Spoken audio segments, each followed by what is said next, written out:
Nuevamente soy la doctora Marcela Chagua Huarachi. Bueno, en este tema actualmente vamos a trabajar sobre el trastorno por consumo de sustancias en adolescentes. Seguimos con el mismo bloque, pero ahora vamos a hablar del consumo de cannabis, diferentes partes de la planta. Esta cannabis sativa, como ven ustedes, aquí la hembra, podemos sacarle de las hojas y de las flores, y ese, digamos, ese producto de esta planta se va a llamar marihuana, ¿sí?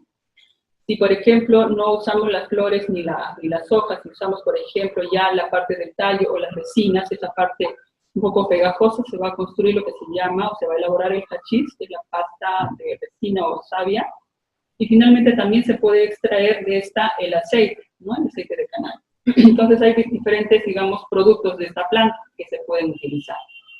Bien, entonces, ¿cómo se presenta esta planta? Si hablamos ya en particular solamente de la marihuana, ¿no? La marihuana se puede consumir tal cual como ¿no? Y las hojas secas, o también hacerle como un concentrado de esta marihuana. Entonces, el común y corriente que nosotros conocemos, pues está este producto de hojas y flores secas, que lo pueden consumir de forma fumada, ¿no?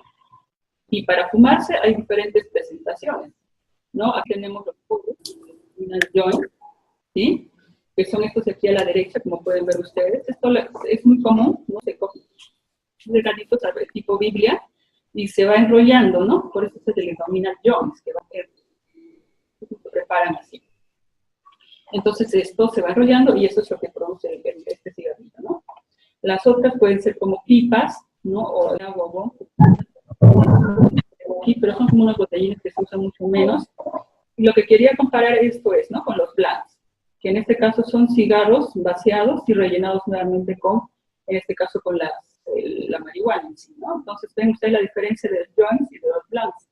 Entonces, esto realmente tiene más cantidad, la forma de preparación es diferente, no es un papel simple, sino en este caso ya es un tabaco, ¿no? Que ya tenía su producto adentro, el producto del tabaco propiamente dicho, y le sacaban el tabaco y después le ponían esto, ¿no? Entonces, en base a la forma de presentación, pues se llama joints o vulgarmente llamados joints, como les decía anteriormente.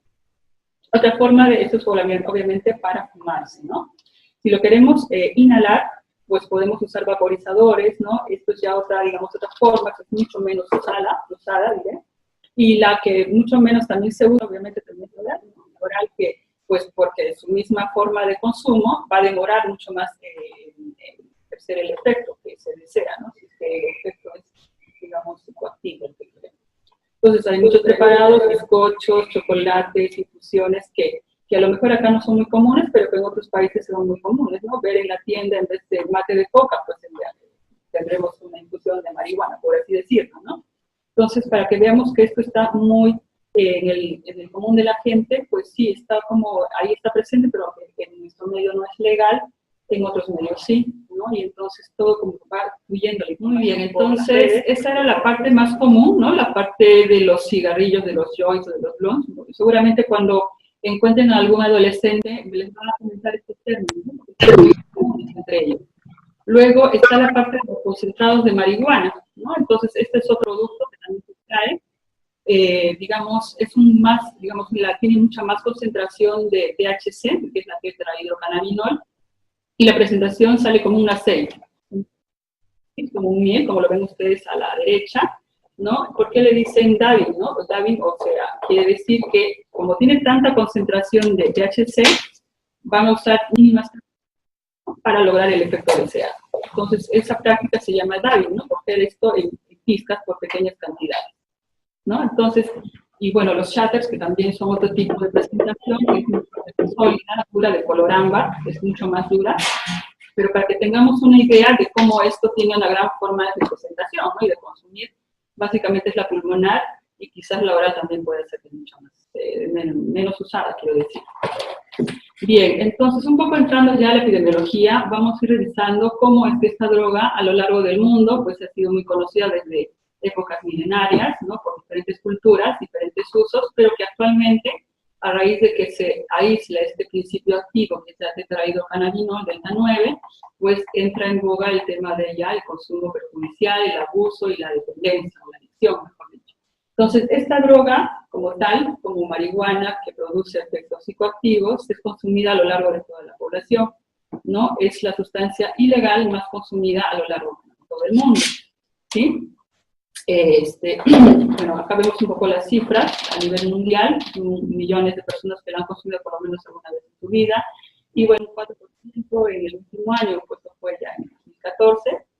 En general se dice pues que tiende a consumirse de manera estable, ¿no? La misma prevalece en casi todas los últimos años.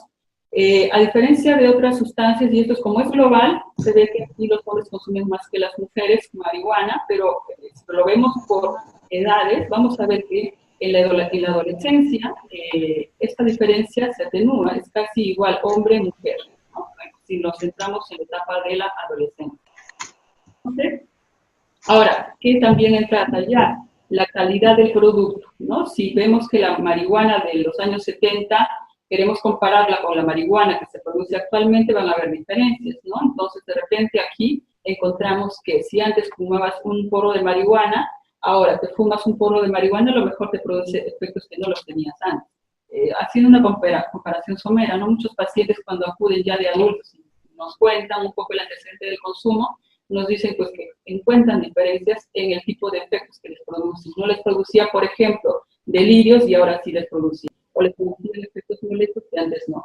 Puede ser por la misma condición de la edad del paciente, pero también por la calidad de la, ¿no? Como que tienen mayor cantidad de productos psicoactivos. Y entonces, claro, obviamente con esto van a haber quizás muchas más consultas o van a acudir a un servicio de atención porque, bueno, están ejerciendo otros efectos no deseados o de pronto efectos que no pensaban tener, ¿no? Continuando un poco, hablaremos hablar de la marihuana como droga de inicio, como droga portera.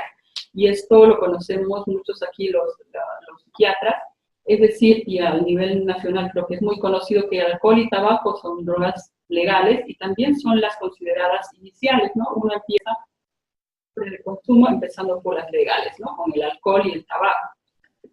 Queda atrás la marihuana. Entonces, se considera que pues también es una droga de inicio, ¿no? En sí, estas tres drogas. Ahora, ¿qué es importante recalcar del consumo?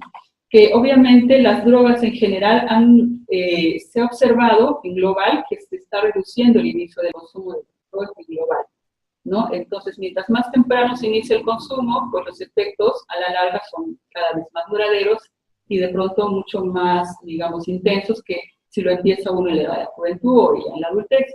Esto está muy claro y eso lo hemos hablado también en el consumo de alcohol. Entonces, si iniciamos de forma temprana con el consumo de sustancias como la marihuana, ya estamos haciendo que la maduración del adolescente o del preadolescente tenga algunas modificaciones en este periodo, en este proceso de maduración, ¿no? Entonces, con ello, pues ocurren una serie de cambios que pueden ser reversibles o irreversibles. Y entonces, esto no podemos dejar de hablar, que es la percepción de riesgo, ¿no? Que en todos los adolescentes, pues se creen, pues, lo que no les va a pasar nada, ¿no? Lo que llamamos como los superhéroes, nada, que todo lo pueden hacer y no les va a ocurrir absolutamente nada. Entonces, esa baja percepción de riesgo que tiene el adolescente, pues la tenemos que tener en cuenta, sobre todo con esta droga, marihuana. Entonces, ¿qué es lo que se completa? El cannabis o la marihuana, pues, y crea adicción. Es lo que el discurso que muchos adolescentes mencionan cuando llegan a la consulta acompañados de sus papás, ¿no? Entonces, la única cosa que consumo regularmente es la marihuana. Con eso no me siento en peligro, es la más tranquila del mundo, ¿no? Eso lo mencionan, bueno, pues esto fue un recorte de un estudio en España, pero bueno, eso se replica y se escucha mucho en nuestras entrevistas, que nuestros adolescentes también tienen un discurso muy parecido, ¿no? Que esta marihuana, no pasa nada con la marihuana, es natural, incluso está beneficiosa, ¿no? Y bueno, muchos adolescentes hasta lo tienen muy claro, ¿no? Y bueno, vienen en realidad a la consulta traídos por los papás que vienen muy, muy agobiados y asustados, ¿no? Entonces, ¿pero qué se sabe en relación a esto? Y vamos a ver poco a poco cómo es que los efectos se van, no solamente desde la primera vez que se fuma esta sustancia o se consume esta sustancia, sino a lo largo del tiempo. Entonces, Si bien es cierto, al inicio puede no producir mayores cambios, lo que se ha visto según estudios es que se ve que hay un cambio o incremento del ritmo cardíaco casi inmediatamente después del consumo, incluso de solamente los pocos consumos iniciales. Entonces, bueno, pues haciendo un estudio, había un riesgo mayor de ataques al corazón, incluso después de la primera hora después de haber fumado. Claro, obviamente dependiendo de la cantidad consumida, ¿no?, de la edad de consumo y si ha habido drogas asociadas al consumo de la marihuana o no. Entonces, pues no es tan inocua como quieren muchos adolescentes, y como nosotros obviamente ya lo sabemos. Ahora, como les decía, con respecto a la demanda de tratamiento, tenemos que tener en cuenta que la primera droga que nos piden atención directamente por el tema del consumo o por sus consecuencias va a ser el alcohol, ¿sí? Puede ser una gastritis, un problema de úlceras, un problema, yo qué sé, de problemas cardíacos, etcétera. Pero marihuana no se queda detrás, viene en segundo lugar como digamos, la demanda de tratamiento, ¿no? Y bueno, las otras que ustedes ven en mucho menor porcentaje, bueno, pero esto es solamente unos datos que hemos recogido de la información de RID, ¿no?, de vida, ¿no? Y entonces del 2012. Entonces, como decíamos, ¿no?, el alcohol es la sustancia que genera más demanda de atención sanitaria, pero se va a seguir a esta marihuana. Bien, si nosotros nos centramos un poco en la etapa de la adolescencia y vemos estudios digamos, realizados en Perú y en otros países en la etapa del área, ¿qué vamos a ver nosotros? Pues si comparamos, obviamente, nosotros nos encontramos aquí con un 2.2% en este año, más o menos en el 2012 fue este informe de la CICAT, donde comparan varios países. Si bien es cierto, no estamos a nivel de Venezuela, como ponen acá, tampoco estamos, pero tiene mucho más extendido el consumo, pero tampoco es despreciable, ¿no?, este 2.2%, ¿no?, respecto al consumo entre los estudiantes de secundaria. Muy bien. Entonces, si vemos, como mencionábamos anteriormente, decíamos, la edad de inicio es importante, sí que es importante. ¿Por qué? Porque vamos a ver que a menor edad quizás vayan a tener muchos más aspectos negativos que positivos. Entonces, si nos centramos en las drogas de porteras, como decíamos, alcohol y tabaco, la media de inicio en Lima y Callao fue en torno a los 13 años, ¿no? Y marihuana se retrasó un poquito más a los 15 años, ¿no? Global no estamos teniendo información sobre diferencias de sexo, pero como les decía, ¿no?, en la adolescencia ya tiende a igualarse, ¿no?, esta diferencia casi tenemos. Muy bien. Ahora entrar un poquito más a lo que es la neurobiología. Hemos hablado de las, digamos, áreas cerebrales que forman el circuito de recompensa, ¿no?, que es la que, digamos, se ve mucho más influida por las sustancias, ¿no?, y habla mucho de lo que es placer, hablamos de emociones, hablamos de impulsos en esta zona del circuito de recompensa, y no dejamos de lado la memoria, ¿no?, con el hipocampo. Entonces hay varias regiones que nosotros ya conocemos sobre el circuito de recompensa, que está en esta parte central, digámoslo así, ¿no? Recordando un poquito las áreas del circuito de recompensa con las zonas corticales, ¿no?, la parte frontal, la corteza prefrontal, ¿no?, y en sí. Lo que quiero que vean en esta diapositiva es que se pinta de colores en amarillo. Es como se pinta en amarillo, digamos, el efecto que produce, donde se ejerce el efecto de la marihuana, del tetrahidrocannabinol, ¿no?, de nuestra corteza y de la parte de lo que hablábamos, ¿no?, el circuito de recompensa, pasando por el cerebelo, ¿no? Entonces, si vemos un poquito aquí, podemos explicarnos un poco cómo es que la marihuana produce los efectos que vamos a mencionar a continuación, ¿no? Porque digamos que va a actuar sobre diferentes áreas, no solamente sobre el circuito de recompensa, que digamos en pocas palabras tiene que ver con el placer, sino también con la coordinación, con la visión, con la, digamos, la percepción de sensaciones, ¿no?, la movilidad, el juicio, etc. ¿Sí?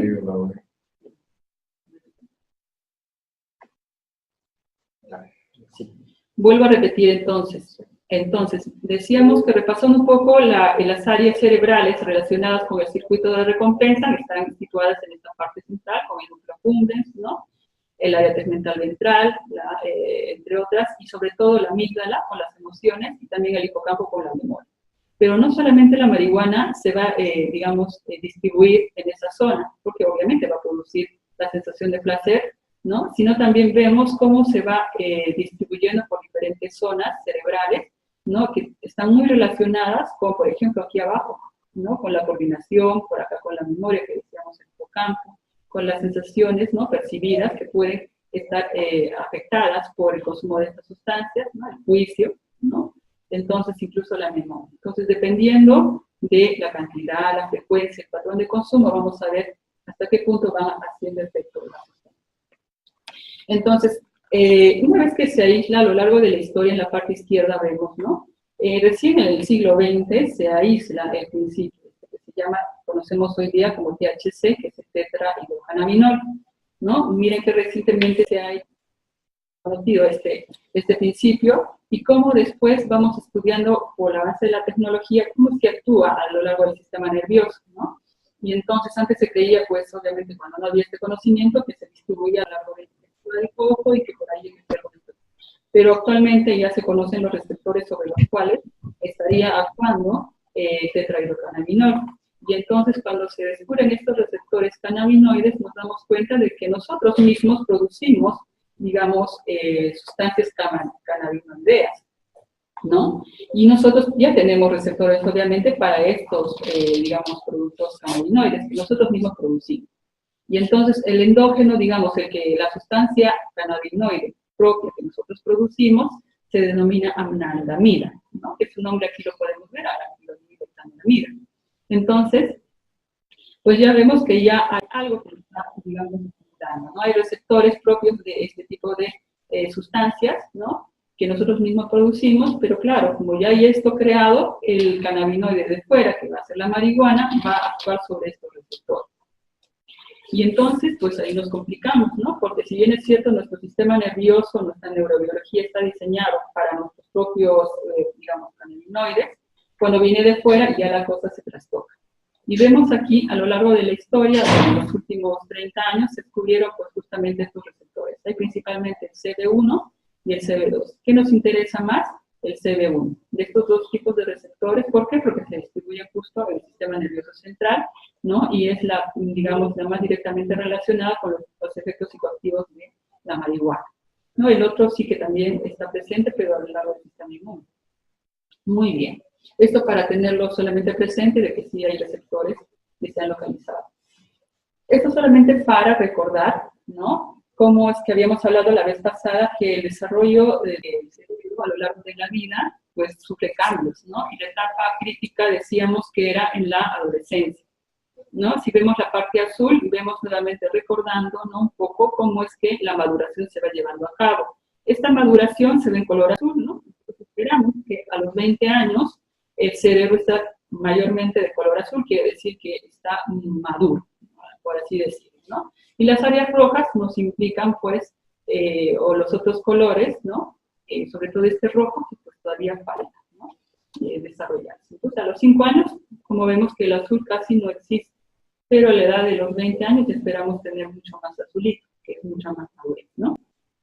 Entonces, la etapa de la adolescencia, que es justo esta etapa crítica en la que se están consolidando, ¿no? Hay la poda, ¿no? Se están muriendo algunas neuronas, unas que no necesitan funcionar, y otras se van creando conexiones muy dinámicas, ¿no? En esta etapa de la maduración, del cambio. Y entonces, ¿qué vemos? Cuando se hicieron imágenes en jóvenes que consumían marihuana con controles que no consumían, se vieron cambios, ¿no? En la imagen que se producía por el espectro, imagen funcional, ¿no? Entonces aquí vemos también nuevamente en colores, ¿no? Las áreas azules indican daño, ¿no? Entonces, si vemos, por ejemplo, comparando un poco, ¿no? Si comparamos, por ejemplo, este joven no consumidor, en este caso ya a la inversa de la anterior imagen. El azul es como zona no irrigada, zona dañada. Acá no vemos zonas azules, ¿verdad? Pero acá sí ya vemos zonas azules que se van pintando, ¿no? A lo largo de las comparaciones vemos que hay algunas diferencias. Y aquí miren, en la parte, digamos, ya central, ¿no? Si hacemos un corte al cerebro en la parte central, vemos este cambio, no vemos esta modificación, ¿no? Que sí hay zonas no irrigadas. Acá hay un poco de daño, está habiendo daño en esta zona. O sea que si es cierto, ser no fuera inocuo, parece que fuera inocuo, el adolescente les va a decir, pues eso, no hay problema, veo incluso mejor, me siento claro. Pero vemos que a lo largo de su consumo van a estar pasando esta serie de cambios, ¿sí? Bien, entonces en los jóvenes, ¿qué efectos van a producirse? No solamente a nivel, digamos, neurológico, ¿no? Sino a todos los órganos. Vemos que hay efectos que muchos de los adolescentes no los van a percibir o los van a tomar, no los van a tomar en cuenta, pero sí están ocurriendo. Y entonces vamos a ver cómo a nivel cardiovascular puede haber un incremento del ritmo cardíaco, ¿no? A nivel respiratorio, lo que se sabe, claro, es una sustancia que se va a fumar, igual que el tabaco, que se daña a lo largo de la vía respiratoria. Igual, una misma sustancia, otra sustancia que también se fume, va a ejercer algunos efectos sobre el aparato respiratorio, ¿no? Igualmente, puedo encontrar a algún adolescente que usa gotas, ¿no? ¿Y por qué las usará? Justamente porque la marihuana va a producir este efecto de enrojecimiento, ¿no? Vasodilatación conjuntiva, ¿no? Entonces ya hay cambios que se van notando físicamente.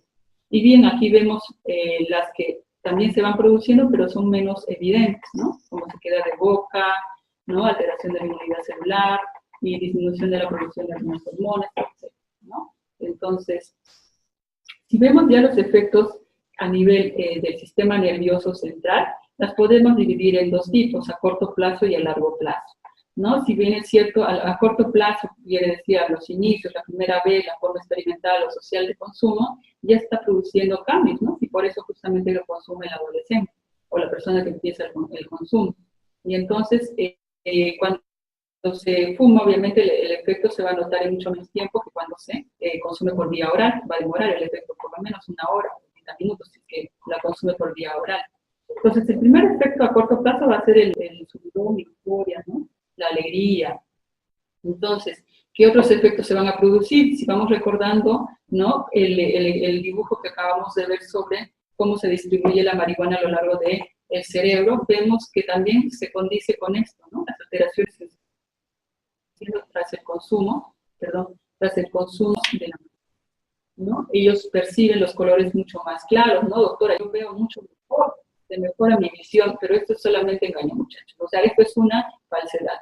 Nosotros sabemos que el producto de esto es, obviamente, por el consumo de la marihuana, pero no significa que vea mejor. Percibiendo mucho más intensamente los colores o las visiones o las sensaciones, ¿no? Ahora, en el tiempo también mucho que ver, ¿no? Porque ellos perciben diferente, se altera un poco la percepción del tiempo. No es el tiempo minutos, segundos, sino el tiempo se demora un montón, es eterno el tiempo, ¿no? Es importante también que hay cambios de humor, cambios de ánimo, se suelen poner mucho más contentos o risas, ¿no? Risas de pronto muy espontáneas, ¿no? Muy facilitados, dificultad para, bueno, esto también dificultad en ese momento para concentrarse, ¿no? Obviamente, si es mayor la dosis que van a consumir, y esto sí tiene que quedar muy claro, lo que se sabe hoy día es que la dosis de antes, la marihuana de los 70 no es igual a la marihuana del siglo XXI, ¿no? Porque ya vimos que la calidad varía, ¿no? La concentración del THC varía, porque la planta ha recibido modificaciones a lo largo de sus cultivos.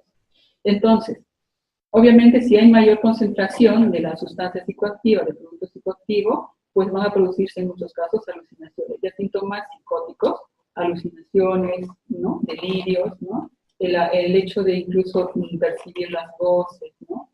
No necesariamente como el patrón esquizofrénico, pero sí empiezan a aparecer. Y no solamente ocurre con marihuana, también puede ocurrir con alcohol, puede ocurrir con otro tipo de sustancias. Pero que sepamos que a grandes dosis también se puede producir, lo cual no implica que a pequeñas dosis también se produzca. Podría ser lo que es más. Ahora, si la persona sigue consumiendo marihuana a lo largo del tiempo, a largo plazo, ¿qué vamos a encontrar? Vamos a encontrar ya alteraciones de la memoria, el aprendizaje, etc., ¿no? Todo lo que uno espera que el adolescente vaya madurando, como que ya se va alterando, ¿no? Entonces, mientras más temprano inicie el consumo de cualquier droga, y en este caso de la marihuana, vamos a producir una alteración del proceso de maduración, ¿no? En un estudio, y es muy curioso, un estudio prospectivo se encontró que los adolescentes que habían iniciado el consumo en la adolescencia, pero mejor dicho, los adultos que habían consumido e iniciado el consumo desde la adolescencia, cuando uno se les hace el seguimiento, se ve algunas pruebas, se les realiza algunas pruebas, se ve que a lo largo del tiempo que han seguido consumiendo, la persona empieza a perder 8 unidades de coeficiente intelectual, ¿no? Hay un estudio en personas que consumían drogas, de marihuana, perdón. Y entonces, cuando se compara con las personas que iniciaban el consumo en la adultez, pues no se encontraron mayores diferencias en sus unidades de coeficiente intelectual. Esto es solamente como una evidencia más de que sí hay alteraciones, ¿no? Ahora, y esto nuevamente para resaltar lo que les mencionaba anteriormente, ¿no? Que ya la calidad de la marihuana no es la misma. Entonces, el contenido de THC cada vez tiende a ser mucho mayor, ¿sí? Bien. Ahora, ¿la marihuana causa o no causa adicción? Esa es la gran pregunta de muchas personas, del común de las personas, de muchos médicos, ¿no? Y no sé si también de psiquiatras, pero hay mucho personal de salud y personas en general que consideran que la marihuana no causa adicción y por lo tanto no es una droga para la gente que tiene cuidado. Entonces, muchos adolescentes que llegan a la consulta nos vienen diciendo, vienen con esta información, ¿no? Y si a lo mejor el primo o el tío también tiene esa misma opinión, pues ya tenemos muchos más problemas o más situaciones que resolver, no solamente el consumo, ¿verdad? Sino todo el concepto de lo que se tiene sobre esta sustancia. Yo recuerdo solamente para mencionar, cuando yo era estudiante de medicina, un psiquiatra cuando yo estudiaba, no voy a decir la universidad, pero ya este docente no trabaja, pues ya se jubiló. Yo me acuerdo muy claramente que él nos decía eso, ¿no? Que la marihuana ayuda mucho al cerebro de las personas, que no es adictivo, que no causa problemas. Entonces, claro, yo esto me acuerdo hace mucho tiempo y ahí pude comprender en algún momento, pues sí, si esta persona que era profesional también lo pensaba, porque las personas comunes y corrientes no piensan esto, ¿verdad? Y bueno, pues si seguimos avanzando, vemos que a lo largo de los últimos años se veía, pues, ¿qué hacemos con la marihuana, no? Sí produce efectos por su consumo, sí, pero no estábamos claros si producía un cuadro de adicción propiamente dicho, como conocemos para alcohol, para pasta, para cocaína u otras drogas. Entonces, ¿qué pasaba con marihuana? ¿Y qué sucede? Porque justamente por su misma farmacocinética, que decíamos, la marihuana se acumula en el tejido adiposo, ¿sí? Y entonces, como se va acumulando en el tejido adiposo, ¿qué ocurre? La sustancia se va liberando de a poquitos, ¿no? Y entonces va soltando esta sustancia, ¿no? A lo largo de los días, ¿no? De a poco. Y entonces, como que uno para un día X de consumir, pero su organismo va a estar liberando todavía la sustancia que está acumulada en el tejido adiposo. Por lo tanto, no es que haya parado el consumo en seco, sino que él paró el administrarse la sustancia, pero su cuerpo ha guardado un poquito más de marihuana, por así decirlo, que va a ir liberando. Entonces, por lo tanto, no se va a producir un cuadro de un síndrome de abstinencia tan marcado como en el caso de alcohol o como en otras sustancias, ¿no? Sí que es muy aparatoso, hasta las personas se pueden morir por un síndrome de abstinencia, producido por parar el consumo o disminuir la dosis. En este caso, marihuana es mucho más sutil. No produce un cuadro de abstinencia propiamente dicho como es aparatoso para alcohol. Y entonces, por eso es que muchas personas han pensado a lo largo de los últimos años que pues, esto no es una droga que produzca adicción. Pero hoy en día podemos dar respuesta a eso, ¿no? Decimos que hoy en día el consumo sí puede provocar trastornos, porque hoy en día no tenemos la clasificación antigua de abuso y dependencia, pero sí podemos tener evidencia de que la marihuana sí produce un trastorno por consumo de sustancias, que va desde lo leve, moderado, hasta grave, que vendría a ser equivalente a lo que es la adicción. ¿Y por qué notamos eso? Porque si bien es cierto, no es tan aparatoso el síndrome de abstinencia, sí se producen muchos cambios. Y no es solamente unos días, sino se puede ser a lo largo del tiempo, se puede continuar. Entonces, ¿qué ocurre? La persona que deja de consumir, ¿qué pasa con ella? La persona ya no puede dejar de consumir a pesar de conocer las consecuencias. Entonces, sabe que le va a producir daño, sabe que las neuronas se le van a dormir, o sabe que de pronto va a tener una alteración de la memoria, pero a pesar de eso lo sigue así, ¿no? Entonces, mientras exista, digamos, el consumo continuado, crónico, nosotros tenemos que evaluar esa posibilidad de que ya su cerebro haya modificado, se haya transformado, ¿no? Con respecto al consumo continuo de esta droga. Entonces, lo que sí se sabe, por ejemplo, para ir a las cifras, entre el 9 y el 30% de los consumidores pueden desarrollar algún trastorno por uso de cannabis, sí, puede ser, ¿no? El consumo antes de los 18 años tiene entre 4 y 7 veces más probabilidades que los adultos de desarrollar un trastorno por consumo de marihuana. Entonces, nuevamente aquí, recordando que mientras más temprano se utilice o se emplee esta droga, pues el efecto es diferente, ¿no? Y entonces, cuando uno estudia cómo es la abstinencia en marihuana, se encontraron algunos síntomas que aquí los pongo en recuadro para que los tengamos en cuenta. Si bien es cierto, no son tan aparatosos, pero sí son muy molestos para la persona que consume, y por ello, para bajar esos malestares, la persona va a empezar o va a continuar con el consumo nuevamente. Entonces, ¿qué se produce? Puede haber irritabilidad, muchos adolescentes se ponen muy irritables, muy enojones, ¿no? O inquietos, ansiosos, o de pronto mucho sueño, o también hay como los bajones, ¿no? Como que se les apaga el ánimo, no hay mucho ánimo, como que no tienen mucha idea de qué hacer, como aburridos, ¿no? Y entonces vienen los deseos intensos de consumir la droga para paliar esta sensación desagradable, ¿no? Bien, ahora pasaremos un poquito a revisar o recordar los criterios, ¿no?, que se manejaban hasta antes del 2013 del DSM, ¿no?, en la versión 4 revisada. Y antes hablábamos justamente de abuso y dependencia, ¿no? Perdón. Entonces, bueno, pues solamente para recordar que abuso hablaba de algunos criterios y dependencia de otros tantos criterios, ¿no?, en un periodo de consumo de últimos 12 meses. Y aquí hablábamos justamente, por eso marihuana era un problema, porque decíamos, ¿puede haber tolerancia? Sí, la tolerancia obviamente es cuando uno consume mayor cantidad, ¿no? Cada vez tolera más cantidad y produce el mismo efecto, uno consume cada vez más cantidad para producir el mismo efecto, ¿no? También era casi obligatorio encontrar en el consumo que haya un síndrome de abstinencia, ¿no?, tomando en cuenta el patrón de alcohol, ¿no? El alcohol produce pues un síndrome de abstinencia con mucha descarga no adrenérgica, con síntomas físicos, ¿no?, temblores, sudores, etcétera, pero que marihuana no, entonces ahí no calzaba la marihuana, ¿no? Entonces, y bueno, pues solo para recordar cómo era antes la clasificación, hoy en día, ¿cómo es?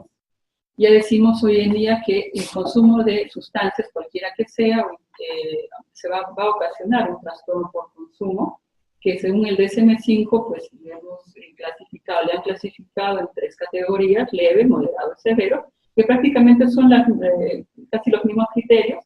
Lo único que entra a talla en esta ocasión es que va a incorporar el síndrome de abstinencia para marihuana. O sea que ya en esta clasificación se reconoce a la marihuana que ocasiona un síndrome de abstinencia, y siendo así, obviamente ya entra ya dentro de las sustancias productoras de un cuadro de adicción. Entonces, para tener en cuenta, ¿no? Bien. Ahora, cuando hablamos de consumo de marihuana, ¿no?, puede ser experimental una sola vez y no más, pero puede ser que la persona continúe consumiendo, ¿no?, y cada vez lo haga con amigos, y cada vez lo haga de repente ya a solas, y cada vez lo haga por necesidad de bajar los síntomas. Entonces, cuando ocurre eso, tenemos que explorar también comorbilidad, ¿no? Nosotros ya hemos hablado de patología dual en alcohol en la anterior sesión. Entonces, la comorbilidad psiquiátrica es aquel trastorno psiquiátrico que puede estar asociado o comórbido o paralelo con el consumo. Y no sabemos si antes o después, pero están ahí presentes los dos. Y entonces se han visto muchos cuadros, tanto de ansiedad, depresión, personalidad, hiperactividad, ¿no? Y lo tan conocido, ¿no?, es la psicosis, ¿no?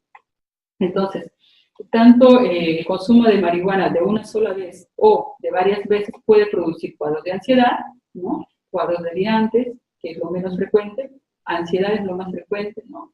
Incluso las personas que empiezan por primera vez, de ahí nunca más la consumen, ¿no? Su experiencia inicial fue tan terrible que nunca más la decidieron probar.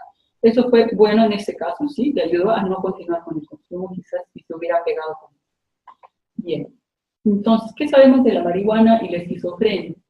Muchos decían que sí está muy relacionado, y es verdad que se encontraron muchos estudios que mencionaban que en personas con esquizofrenia había este antecedente en la mayoría de ellos que habían consumido marihuana, pero no era una sola vez, obviamente, tenían que haber tenido un patrón de consumo suficiente, ¿no? De una cantidad muy fuerte, un patrón de consumo intenso, como le llamamos, que sea capaz de producir estos cambios. Ahora, esto en el sentido causal, quiero decir, consumo de marihuana me produce esquizofrenia. Establecer esa relación causal no es posible, ¿no? Porque ya lo sabemos que la esquizofrenia no tiene una sola causa, no es unicausal, es multicausal, y no solamente de causas ambientales, sino genéticas, ambientales, personales, individuales, etc. Entonces, es muy ambicioso decir que marihuana produce esquizofrenia, eso no. Lo que sí es mejor decir es que con un consumo continuado, intenso, muy frecuente, es posible que ocurra el brote, ¿no? Que empecemos a, digamos, a abrir esos candados que hay en nuestra genética, de abrirlos y ocasionar un brote psicótico. Que eso puede ocasionar quizás que el brote psicótico permanezca en el tiempo, y con la evolución, y nada más que con la evolución, vamos a ver si eso tiene ya un patrón esquizofrénico. Y podríamos decir en ese caso que ya hay una esquizofrenia. Pero no podríamos decir que la marihuana ocasiona la esquizofrenia. Muchos casos nos han ocurrido, por ejemplo, consumen de pronto una vez a la semana, ¿no? Su marihuana en la noche, o cada vez era más frecuente, ¿no? De frente interdiario, pero lo dejó y de pronto vuelve a consumir nuevamente marihuana, ¿y qué ocurre? Viene a la emergencia por un brote psicótico. Y entonces, ¿qué hacemos? ¿Es por la marihuana? Bueno, casi no muy relevante la emergencia, a ver si fue o no por la marihuana, sino simplemente tratar un cuadro psicótico. Pero ya cuando está más estable y en consulta externa nos toca ver un poquito, ver esa historia, ¿no? En la familia, hay antecedentes de episodios psicóticos, cómo es la historia de vida de esta persona, ¿no? Cómo era antes su conducta, etcétera. Todo lo que nosotros evaluamos para ver esquizofrenia, ¿no? Antecedentes con posibilidades de esquizofrenia. Y entonces, puede ser que la droga solamente precipitó que aparezca esta enfermedad, ¿no? Entonces, no podríamos nuevamente decir que es causa y consecuencia. ¿Ya? Entonces, bueno, pues se estudiaron hubieron varios estudios a lo largo de los últimos años, y bueno, pues mucho se relacionó al tipo de consumo, ¿no? Entonces, era más fuerte, más intenso, más fuerte, más cantidad, más frecuencia de consumo, más tiempo, y más previo el consumo, quiero decir, mientras más temprano se inicia, pues sí podríamos estar cultivando, ¿no? Este brote psicótico. Bien, entonces, como decíamos, ¿no? Hay varios estudiosos, investigadores, que vieron que, pues sí, en muchos casos se encontraba que la sustancia había precedido a la ocurrencia de la psicosis, pero en otros casos no necesariamente, ¿no? Y entonces, pues sí es posible, justamente eso, no es necesario, sería un error decir causa-efecto. Nuevamente lo recalco porque muchas personas a lo mejor han pensado eso, o algunas personas comunes y corrientes piensan o vienen con esa información y creen que dejando de consumir la marihuana ya se curan de la psicosis o de la esquizofrenia. Eso no es así, ¿no? Entonces, sí es cierto que cuando hay dosis altas, sí puede producir un cuadro psicótico que puede quedar ahí y nunca más ocurrir, pero puede ser que brote una esquizofrenia. Eso no lo podemos saber. Y entonces, cuando ya ocurre que la persona, el adolescente, acude a la consulta o acude a cualquier personal de salud, generalmente acompañados de los padres, porque eso siempre es así, ¿no? Con los papás, por consumo de marihuana. Entonces, ¿qué es lo que tenemos que hacer? Bueno, el adolescente, por su misma etapa de vida, no va a tener esa conciencia que lo va a tener el adulto, ¿no? Que lo tienen los papás. Los papás obviamente vienen muy agobiados, tristes, preocupados, de que piensan que su hijo ya es un adicto, ¿no? Entonces, con esa información viene el papá, y el adolescente con la información opuesta, ¿no? Que la droga es lo que mejor le ha pasado, está escuchando mejor, mira mejor, la memoria le funciona mucho mejor. Entonces, esa discordancia la vamos a encontrar en muchos adolescentes, ¿no? Que siempre vienen, como le decimos nosotros, con motivación prestada. Esa motivación prestada, ¿no? Que viene sin motivación genuina, ¿no? Él no quiso venir, lo trajeron los papás. Y entonces, ¿cómo se tiene que abordar esto? Pues nosotros no podemos ser más unos papás que prohíben, ¿verdad? No podríamos actuar como las personas que van a continuar haciendo lo que los papás dicen.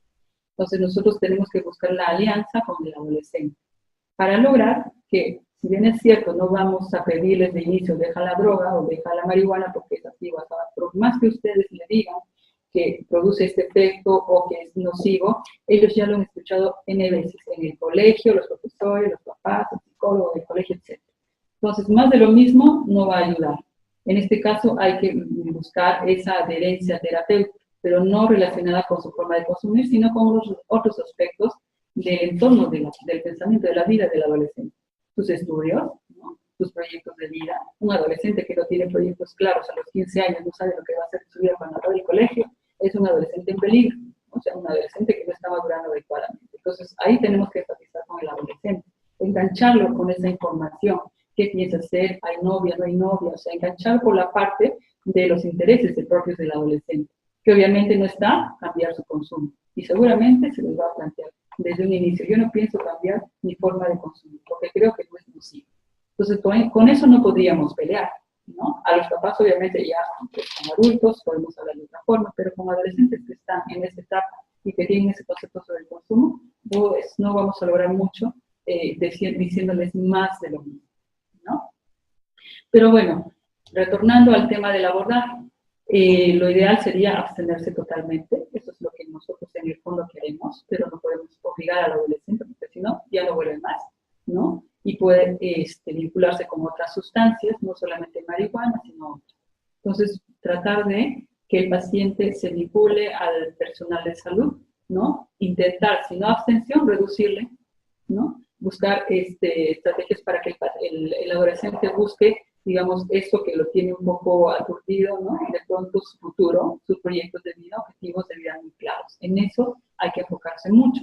Y entonces, nosotros como ya hemos visto varios pacientes de esta etapa de la adolescencia, no podemos dejar de lado a evaluar la parte de diagnóstica, ¿no? No solamente que nos venga como el consumo de marihuana y ya está, sino que tenemos que ver que haya una comorbilidad psiquiátrica, ¿no? Y descartar una patología dual, quiere decir, de repente hay un adolescente con fobia social, un adolescente deprimido, un adolescente con trastorno por conducta, ¿no? Etcétera. Y bien, bueno, esto solamente en la literatura revisada, hay muchos textos que mencionan que hay un trastorno inducido y otro no inducido, ¿no? Básicamente es que tras el consumo de cualquier sustancia se producen unos efectos. En este caso, por marihuana, la intoxicación es leve, quiere decir, los efectos producidos por el consumo de marihuana se van a autolimitar, ¿no?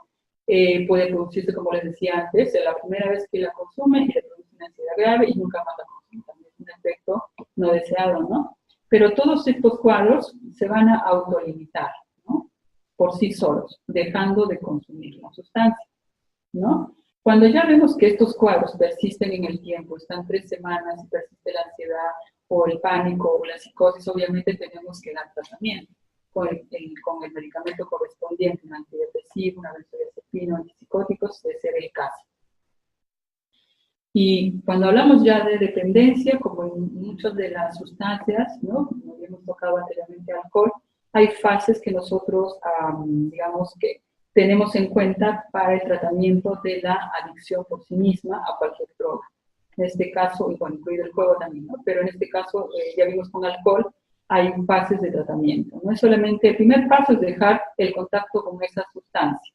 En este caso sería la marihuana, ¿no? Y entonces esa primera etapa, pues va a ocurrir una serie de cambios, va a ocasionar una serie de cambios, síntomas, ¿no? De los conocidos síndrome de abstinencia, que no es muy grave o muy intenso en marihuana, pero pueden producirse, ¿no? Y esa etapa se va a llamar de desintoxicación, ¿no? Que puede o no necesitar medicación, algunas veces no necesita, otras veces sí, tenemos que dar benzodiazepinas, muy raro, pero a veces se puede usar también, y si no, algunos anticonvulsivantes. La idea es bajar la sintomatología que puede estarle generando un malestar al adolescente. Y luego, posteriormente, ya vamos a la parte psicoterapéutica, ¿no? El paciente ya está, digamos, que más, digamos, menos adormecido por esta sustancia y vamos a empezar a trabajar la parte psicoterapéutica, tanto de forma individual como grupal y sobre todo en familia, ¿no? Con los pares de estos adolescentes, informarles de qué se trata, de que obviamente sí puede generar muchas alteraciones, pero lo que hay que trabajar no es con el adolescente solamente, sino también cómo está yendo la familia, ¿no? Cómo están funcionando los papás, cómo están los roles, ¿no? Las líneas de autoridad se respetan o no se respetan, etc., ¿no? Bien, esta es una primera parte de lo que es lo que hemos hablado un poquito desde antecedentes, ¿no? El cuadro clínico, cómo es que se producen los cambios. Y bueno, cuando ya vemos que hay cuadros de síndrome de abstinencia, como un cuadro de adicción a marihuana, y entonces vamos a ver un poquito. Antes de que ocurra todo esto, esta historia, ¿no? Esta historia, digamos, esta historia de consumo de marihuana, podemos hacer cosas antes de que ocurra esto y evitarnos que la persona que inició a los 13 años no nos llegue a los 30 años con un consumo de marihuana, de cocaína, de pasta, de alcohol y de tabaco. Entonces, para evitarnos eso, obviamente más deterioro de la persona, en la adolescencia es una etapa muy importante de tomar en cuenta para preguntarnos si podemos hacer o no muchas cosas, y si se pueden hacer muchas cosas, para prevenir, ¿no?, una progresión a la gravedad del cuadro. No solamente que sea una sustancia, sino que son más de 3 sustancias. Y entonces, un poquito esto es para ver o visualizar el enfoque preventivo del uso de cannabis, que puede ser aplicado para cualquier otra sustancia. Entonces, ¿qué entendemos por prevención? La prevención, pues, es un conjunto, no es solamente una medida, una estrategia, es un conjunto sistemático, organizado de actuaciones, de actividades o digamos, de actividades, por así decirlo, ¿no? ¿Para qué? Para evitar que ocurra algo o reducir un efecto no deseado, sus consecuencias. Entonces, todo esto requiere, pues, definir qué es lo que queremos prevenir, a quiénes nos vamos a enfocar, qué objetivos vamos a perseguir y cómo lo vamos a hacer. Y sobre todo, después que lo hemos ejecutado, cómo podemos, digamos, evaluarlo, ¿no? Entonces, para eso es necesario elaborar indicadores para ver cómo funcionó, funcionó, no funcionó. Y pues con esa información ya retroalimentarnos y mejorar lo que sea mejorable y lo que no, pues descartarlo y entrar a taller de actividades. Entonces, si hablamos un poquito de marihuana, ¿qué vamos a prevenir? Hay varios aspectos, ¿no? Cuando uno entra a desmembrar el tema del consumo de marihuana, podemos decir, prevenimos el abuso de drogas en general, según criterios del DSM, prevenimos el uso regular de una de las drogas, una droga o de varias, prevenimos el inicio de las sustancias. ¿Qué es lo que vamos a prevenir? ¿No? Es muy ambiguo decir voy a prevenir el consumo, sí, pero ¿qué vamos a hacer? Prevenimos el inicio, lo hacemos más tardío su inicio, ¿no? O que la persona que experimenta con la droga o que ya es social, vamos a lograr que a lo mejor se detenga allí y que ya no sea un patrón habitual o regular de consumo, ¿no? O nos vamos no solamente a marihuana, nos vamos a alcohol, a tabaco en general. Entonces, todo eso se entra a tallar en este enfoque preventivo.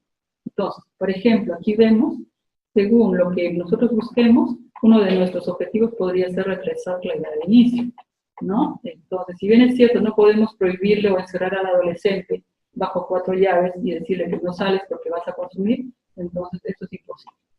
Entonces, lo que quizás para muchos consideran realista es retrasar este inicio de consumo, ¿no? De esta manera podríamos prevenir el abuso de esta misma droga, del cannabis, o del inicio de otras, ¿no? Como ya vimos que cuanto más temprano se use, es peor, ¿no? El desarrollo se va alterando, la moderación cerebral. Bien, entonces, ahora, ¿lo hacemos solamente para marihuana? ¿Lo hacemos también para alcohol, para tabaco? ¿No? Entonces, esa es la gran duda. ¿Qué tal si hacemos solo para marihuana? Quizás estemos haciendo un efecto incompleto o estamos haciendo un enfoque insuficiente o de repente contradictorio o paradójico. A lo mejor estamos haciendo iatrogenia al intentar enfocarnos solo en marihuana, ¿no?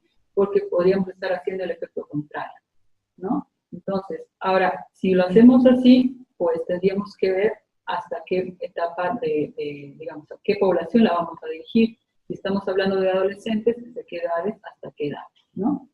Bien, entonces, nosotros vemos también el efecto, no solamente por el hecho de que produzca daño cerebral, sino las consecuencias externas, que en este caso puede ser, si bien es cierto, alcohol, conducir con efectos del alcohol produce accidentes, también pasa lo mismo con marihuana, ¿no? Entonces, si bien es cierto, ya son adolescentes que bueno, son muy pocos, pero ya tienen coche o ya manejan, entonces, prevenir eso, ¿no? De que el uso de las personas que ya tienen conduzcan, pues lo hagan sin efectos de ninguna droga, ¿no? Entonces, para evitarnos que haya esas consecuencias que son a veces muy fatales, ¿no? No solamente con alcohol, sino que también ocurre con marihuana. Entonces, si bien es cierto, la adolescencia es una etapa en la que podemos hacer muchas cosas, podemos modificar, también podríamos hacerlo desde la infancia, ¿no? Claro, lo lógico es pues tratarlo esto lo más pronto que se pueda. Y cuando ya hablamos de infancia, hablamos de papás, de familia, ¿no? El tratamiento es más conductual, ¿no? Con terapia sistémica o con familia, ¿sí? Para ver si de pronto papá tiene antecedentes de consumo, la mamá es hiperactiva, o etcétera, ¿no? Hay un fuerte componente ahí de consumo en la familia, pues tendríamos que tomar cartas en el asunto y esta familia, obviamente, dirigirla de otra manera, ¿no? ¿Cómo podríamos hacer? Hay muchas formas para prevenir el uso de cannabis, no decir que no lo hagan, pero a lo mejor si lo hacían, pararle ahí, ¿no? Y bueno, hay muchos programas, ¿no? Lo que aquí solamente muestro una relación de unos tips o unas recomendaciones. Lo que nos dicen alguna literatura es que en estos programas de prevención no es muy útil hacer una prevención específica de la marihuana aislada de otras drogas, ¿no? Sería importante que en esta etapa de la adolescencia incidir en riesgos de policonsumo. Bueno, como les decía, si incido solamente con los adolescentes que no consuman marihuana y el resto de drogas me olvido, estaríamos haciendo normal, ¿verdad? Sería incompleto, sería paradójico, contradictorio a nuestros fines, porque el adolescente va a consumir sí o sí algo de alcohol y cigarrillos se estará probando. Entonces nosotros tenemos que actuar de forma, digamos, no solamente sobre marihuana, sino sobre alcohol, tabaco. ¿Sí? ¿Por qué? Porque actuando sobre alcohol, tabaco, podríamos ya prevenir el uso de la siguiente, que es marihuana, ¿no? Y muy raro, es verdad, que algún paciente puede decir que yo antes de tabaco probé cannabis, ¿no? O marihuana, puede ser también. Ahora, tener en cuenta el nivel de tolerancia familiar y social hacia las drogas legales. Nosotros sabemos que es muy normal, casi normalizado el consumo de alcohol en la familia. Desde pequeños están probando la cerveza, el vino que brindan los adultos. Eso puede pasar. Entonces hay mucha tolerancia a las drogas legales, ¿no? Entonces, cuando nosotros hablamos de nivel de tolerancia, tenemos que tener en cuenta cómo es la información de la familia, ¿no? Cómo es el patrón, cómo conceptúan el tabaco, el alcohol. Muchos de ellos seguramente lo habrán visto ustedes, que consideran que el alcohol no es una droga, que cuando hablamos de drogas nos dicen de inicio marihuana no consume, pero no consume otra droga, no consume ninguna droga. Y eso es muy común, ¿no? Los papás, los hermanos o bueno, los mismos adolescentes no consumen drogas, ¿eh? Solamente consumen alcohol y tabaco. Y entonces eso hay que un poco cambiar el chip con esa información, ¿no? Entonces, como les decía, si vamos a abordar, a prevenir, qué mejor que actuar sobre el tema, sobre el contexto familiar, sobre esta información, fortalecer roles familiares, ¿no? Cuando hay tiempos libres en un adolescente, es un riesgo. Entonces, todo el tiempo libre de un adolescente tiene que estar ocupado. Es decir, no pueden haber huecos, más aún si es un adolescente hiperactivo. Muchos adolescentes hiperactivos rápido se aburren, ¿no? Entonces, mucha actividad física, sí, ocupar su tiempo, ¿no? En actividad física, actividad intelectual, que para ellos, a veces muchos de ellos se aburren, no es que tengan un 6 bajo, sino que ya lo cantaron, ya se quedó muy claro y se aburren. Entonces, todo eso tenemos que tener en cuenta, patología dual. Si hay TDAH, tenemos que también trabajar sobre su hiperactividad. Y entonces, uso del tiempo libre es muy importante en un adolescente, ¿no? Y entonces, bueno, sobre el entorno ambiental, sobre la publicidad no podemos hacer mucho, bueno, sobre todo alcohol y obviamente tabaco. Marihuana no existe en nuestro medio, una publicidad súper a favor de ella, pero vemos que ya en nuestro entorno, en las redes sociales, va circulando esta información del uso medicinal de la marihuana y todo eso que últimamente está en discusión, ¿no? Entonces todo eso confunde al adolescente, ¿no? El adolescente que quiere siempre hacer digamos, lo que los demás hacen, pues probablemente sea más convencido a favor que en contra del uso de marihuana. Bien, entonces se trata pues eso, tratar de reducir las posibilidades de inicio de consumo, y si ya lo consume, reducir la posibilidad que entre a otras drogas y reducir el consumo del cannabis que lo está haciendo, hasta la suspensión. Ahora, un adolescente siempre se va a mover en un entorno, ¿no? En sus iguales, en un intercambio. Siempre los grupos, en ellos va a ser muy importante trabajar en grupos, ¿no? Ahora, como les decía, aislar a los adolescentes que solo consumen marihuana y diferenciarlos del resto de adolescentes que consumen otras drogas no es muy útil, ¿no? Entonces reforzaría más este estigma o de pronto el hecho de que consuman puede ser contraproducente y pueden ellos hacerlo mucho más. Entonces, si bien es cierto, en toda situación el lado positivo, ¿no? La marihuana puede ejercer un lado positivo, también hay lados negativos. Entonces, justamente el adolescente ve el lado positivo, las consecuencias positivas, pero no las negativas porque no las valora, no las considera, pero generalmente los que se dan cuenta, como les vuelvo a decir, son los papás, ¿no? Entonces, cuando vemos un adolescente que se mueve en el entorno, que es fácilmente inducible o que es influenciable, eso hay que trabajar, ¿no? Ese patrón, el mecanismo de pronto de afrontar situaciones, o de pronto la presión del grupo, cómo este adolescente se mueve en el entorno del grupo, fortalecer. Todo eso que lo va a llevar a él mismo decidir, en su momento de decir no, ¿no? Y lógicamente, siempre tomar en cuenta la información de conductas de riesgo, que les decíamos, ¿no? Las consecuencias del consumo de cualquier sustancia y hacer una actividad. Puede ser conducir un autobús, un carro, etcétera, o hacer actividad laboral, por ejemplo, en maquinaria pesada, etcétera. Todo ello bajo efectos de drogas puede ser muy perjudicial. Entonces, esa información también tiene que quedar clara con ellos, ¿no? No dejar de lado en la prevención también las características de cada adolescente. El adolescente, cada quien tiene sus características, ¿no? Su propio carácter, etcétera, ¿no? Entonces, hay muchos adolescentes, y vuelvo a los hiperactivos, muchos de ellos, sobre todo, pues, ¿no? Que son muy inquietos, ¿no? O hay características, y esto lo saben muy bien los psicólogos, ¿no? La búsqueda de sensaciones, ¿no? Entonces, esa búsqueda de disfrutar nuevas experiencias, ¿no? Que les produzcan adrenalina, eso hay que tener en cuenta cuando el adolescente viene con esto, ¿no? Con esta información. Entonces, no le podemos prohibir, pero sí a la familia decirle que hay esas características. Y que si además hacemos una historia y lo abordamos desde el punto de vista de patología dual, de repente encontramos un fóbico social, que es muy raro, pero en este caso podemos encontrar un TDAH, podemos encontrar otro tipo de patología dual, ¿no? Entonces, el consumo, si bien es cierto, de cannabis puede generar muchos efectos negativos sobre la persona, sobre su desarrollo, ¿no? Entonces, tenemos que tomar en cuenta que el mismo cannabis no solamente va a ejercer efectos sobre el sistema nervioso central, ¿no? Entorpeciendo su desarrollo, sino que va paulatinamente a deteriorar su funcionamiento. Sea que de pronto no rinden mucho en los estudios, porque son muchos adolescentes que están en etapas de colegio o ya están en la universidad o en un instituto y pues ellos no rinden tan bien como ellos pensaban, ¿no?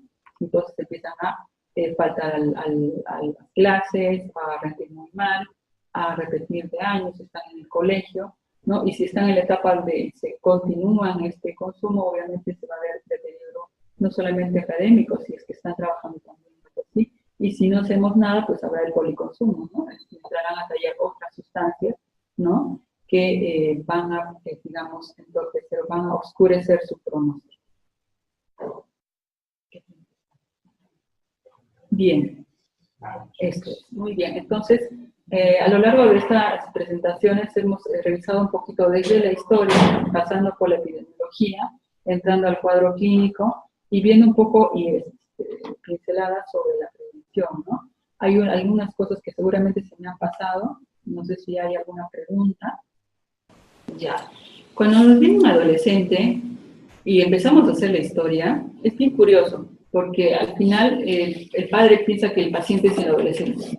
Y entonces cuando hacemos la historia inicial, abordamos pues historia de familia, cómo está consumiendo, si hay algún familiar, y cuando identificamos que el papá y la mamá consumen, obligatorio, los tenemos que, digamos, obligarlos, ¿no? Que a los familiares, el adolescente va a seguir en atención, sí es cierto, pero con el compromiso de que el papá o la mamá o los dos que estén consumiendo reciban tratamiento también por su consumo, ¿no? Porque si no estaríamos en un error, ¿no? Incompleto sería el abordaje. Tiene que ser tanto por su lado el papá o la mamá o los que consuman, ¿sí? Para que esto sea mucho más efectivo. esta medida sea mucho más efectiva. ¿Sí? ¿Cómo abordar a un adolescente que consume marihuana y los padres son consumidores de marihuana? ¿Ya? A ver, doctora, buenas tardes. Se le felicita por la ponencia. Claro está que el tratamiento es individualizado, pero en adolescentes, ¿habrá alguna recomendación para el manejo psicofarmacológico?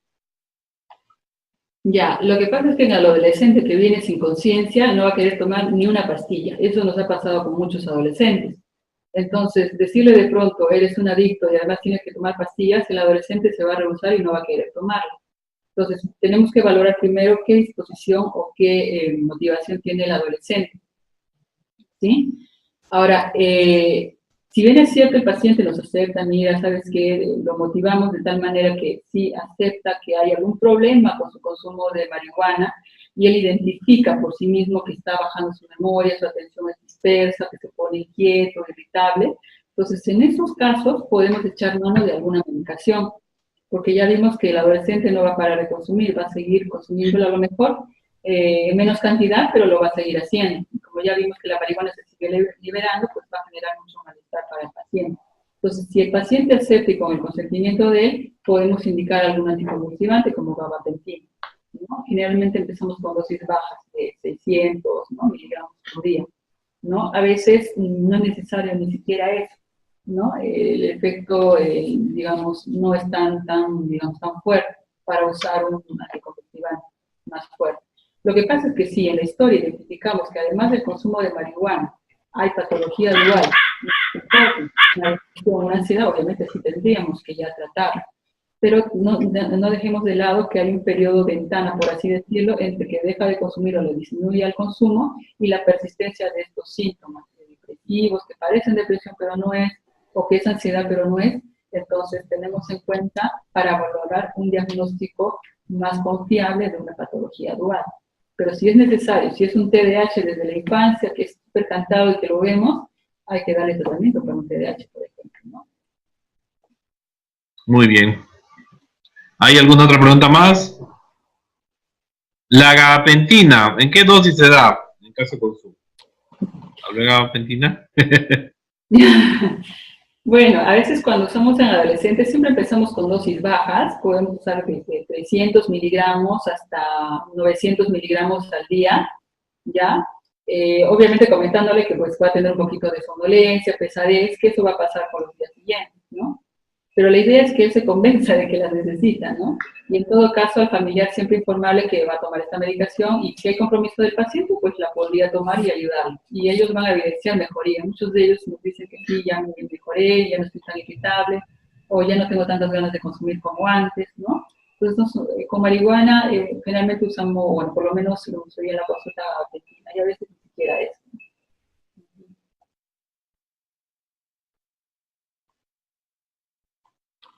A ver, acá hay varias preguntas más. Vamos a ver cuáles se pueden. Ya, ¿qué tipo de psicoterapia recomendan a estos pacientes? Bueno, el tipo de psicoterapia no hay un tipo para adolescentes, sí, puede ser cualquier enfoque, no dejar de lado los grupos, también a veces es muy productivo, ¿no?, el uso de grupos de adolescentes, cognitivo-conductual, ¿no? Generalmente lo que más usamos, o sea, empleamos aquí en el servicio, en el departamento, pero como les digo, no hay una psicoterapia típica para adolescentes con consumo de cannabis, por ejemplo, ¿no? ¿No? Puede ser de cualquier corte, pero que pueda ser enfocada a los adolescentes, ¿no? Y que, bueno, pues se maneje sobre todo en grupos, también los adolescentes se benefician mucho de los grupos, como ellos miran a sus pares o ven modelos, entonces a lo mejor eso puede ser beneficioso también, ¿no?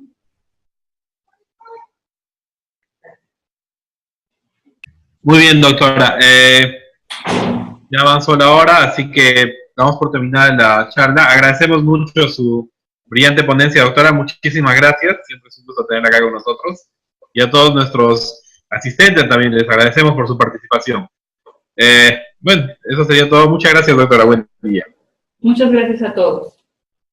Hasta luego.